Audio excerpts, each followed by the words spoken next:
Good afternoon, Speaker, DA Caucus Leader Councillor Echeozonjoku, DA Chief Whip Councillor Knott, and the rest of my dedicated and exemplary colleagues in the DA Caucus.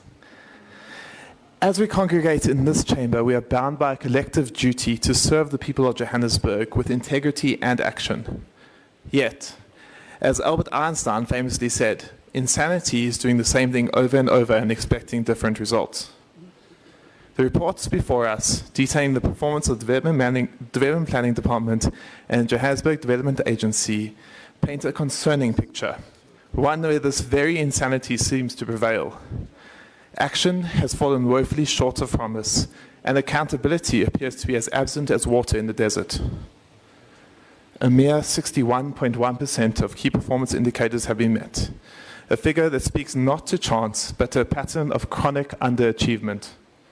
In the words of Winston Churchill, however beautiful the strategy, you should occasionally look at the results.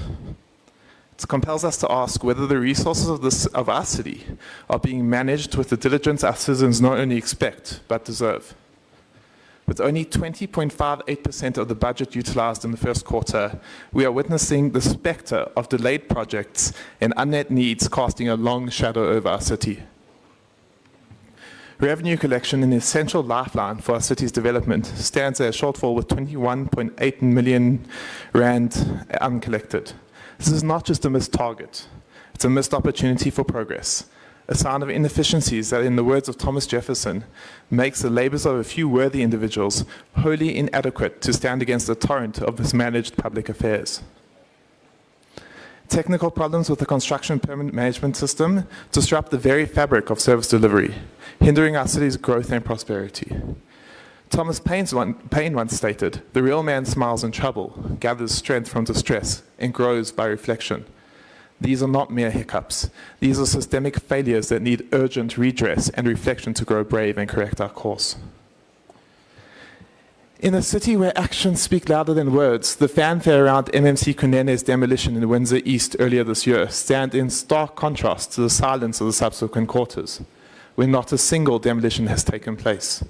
It's perplexing, indeed, that the MMC of Transport has been more visible in demolition actions than the MMC of Development Planning, the custodian of demolition orders.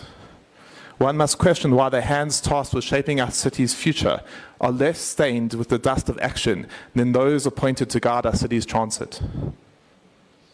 When we look at JDA's report, the failure of governance screamed from the page. I'm reminded of the words of Marcus Tullius Cicero, "The sinews of war are infinite money." The question that plagues us is, how do you spend 600% of your budgeted amount on interest in a quarter? This is either an inexcusable budgeting failure or an inexcusable governance failure.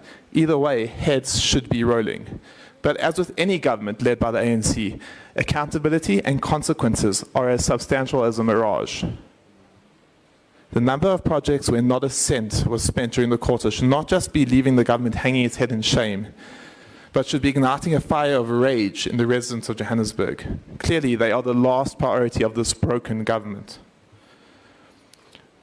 This is not a vision of governance that Johannesburg needs. The Democratic Alliance stands for government that is effective, where promises made are promises kept.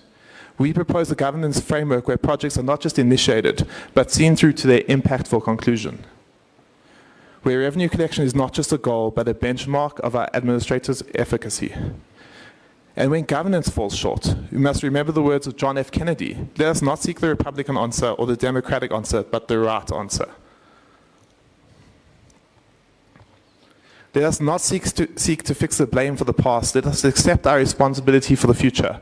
It is not only the machinery that must be reevaluated, but the operators of that machinery. We, the Democratic Alliance, call for the Johannesburg that thrives under the stewardship of those who act, who deliver, and who elevate the city to its desired heights.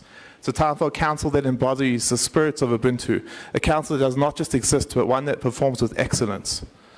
Ladies and gentlemen, the moment was upon us to rise to the challenge, to steer our beloved city away from the precipice of stagnation and towards the dawn of a new era of prosperity and trust.